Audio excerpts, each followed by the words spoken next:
are men who struggle against destiny,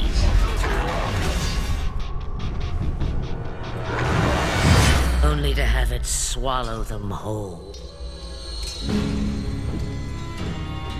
And there are men who embrace destiny and do not show their fear.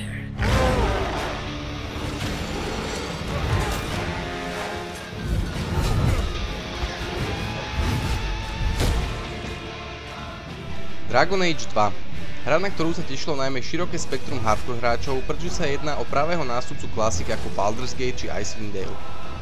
Pri príchode jednotky davy jasali, hrateľom sa zároveň podobalo týmto nezabudnutelným klasikám a zároveň ponúkala priestor pre nového hráča ponoriť sa do krásy zložitých a štatistikami nabitých dobrodružstiev.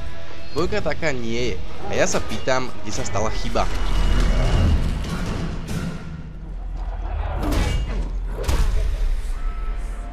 Pokiaľ ste jednotku nehrali, kľudne si túto recenziu vypnite a prečítajte si oveľa objektívnejšiu písanú recenziu na našej stránke od môjho kolegu. No pokiaľ ste tvrdo šetrili svoje peniaze z výplaty na zážitok aspoň takej kvality, akú jednotka ponúkala, nastavte uši a zároveň odstráňte všetok krehký materiál, ktorý sa okolo vás nachádza. Dvojka si totiž ani v najmenšom nezaslúži niesť jeho názov. Dôvodov môže byť hneď niekoľko, no stačí spomenúť dva, ktoré spolu úzko súvisia. Sú nimi peniaze a konzoly. Celkový interfejs a ovládanie nie že naznačuje, ale bije do očí fakt, že toto je konzoloidné RPGčko. A to, že tvorcovia nezaimplementovali do hry ani len taktický pohľad, značí o ich absolútnom kašlení na tých najodádnejších fanúšikov. You have to pay for what you've done. I know. Ale poďme pekne po porade začínajúc s príbehom. Príbeh je nudný. Bodka. Jediné, čo zachraňuje tak neobyčajne obyčajný príbeh, sú bočné úlohy postav, ktoré vštiepia pri prechádzaní aspoň malinkú nádej, že sa niečo konečne začne diať. Pokiaľ niekto z vás už titul hrá a po 15 hodinách čaká, že sa niečo začne rozbiehať, má pravdu, no zároveň sa dočká aj nepríjemného prekvapenia v podobe konca celej hry. Hra pôsobí celkovo ako prolog, či dĺžkovo ako Datadisk Awakening, ktorý vám zabere okolo 20 hodín. Nehovorím, že je to málo, no ak porovnáme tých 60 až 70 hodín z jednotky, budete naozaj nepríjemne sklamaní až rozhorčení. Outrageous. It took all our coin just to get here.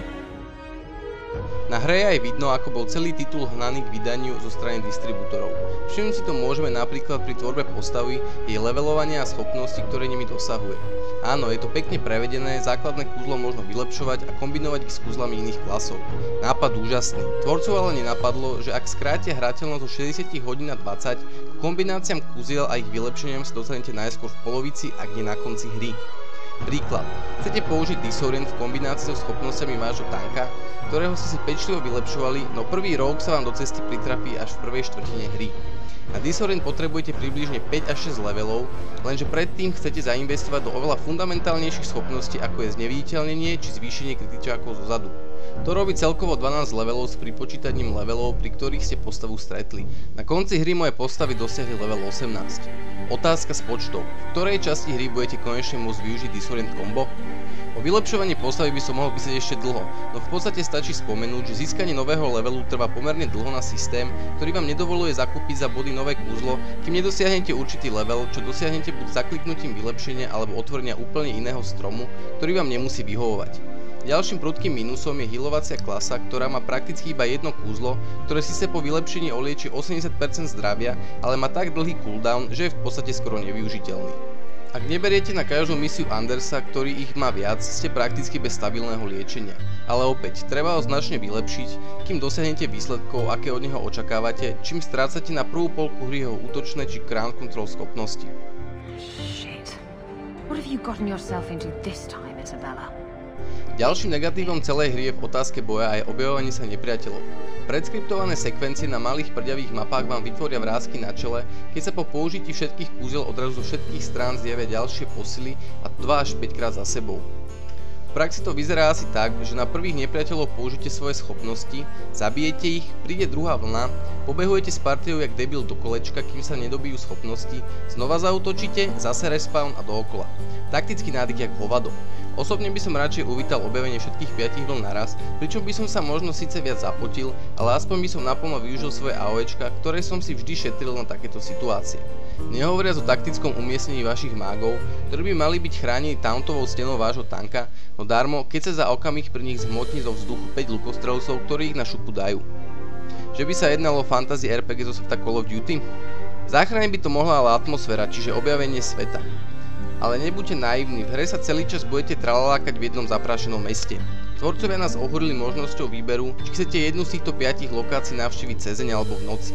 Nezúfajte ale, 2 ďalšie lokácie nájdete aj mimo mesta, avšak bez tejto unikátnej voľby, čo mierne zamrzí. Have I mentioned that I don't really like it here?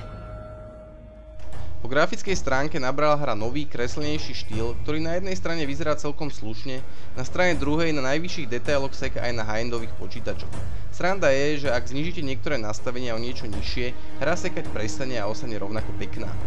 Už spomenuté lokácie sú natoľko stereotypné, že aj keby boli pekné, čo nie sú, po pár hodinách hrania by vás prešla chuť hrať tento titul. Bohužiaľ nechuť sa objaví ešte oveľa skôr.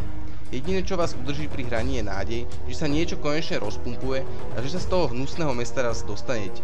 Ale nedostanete. Pochváliť by sa dalo akurát nahovorenie postav, ktoré je klasicky nadštandardne kvalitné pri každom BioWare produkte. Občas vás zaujímu rozhovory vašich parťákov, ktoré vykresľujú ich vzájomné náklonnosti či rozpory. I know we can do this. I believe in you, Hawk. Suma sumárum, Dragon Age 2 je skrátka titul, ktorý nie je hoden svojho mena. Je mi jasné, že hra mala byť vo vývoji ešte rok a že EA tlačilo z marketingových dôvodov na dátum vydania. Avšak to celkovo neospravedlňuje tak mocné sprzenie kvalitnej značky ako Dragon Age je. Nech sa ide EA a hlavne BioWare hanbiť do kúta, že ponúkajú za také peniaze tak slabý produkt. Ako býva občas EA bez chrbtovej kosti, budem dnes aj ja a odrazí to hlavne na hodnotení celého titulu. Myslím, že aspoň majiteľe jednotky ocenia vlnu kritiky a poctivého názoru na dnešné RPGčka.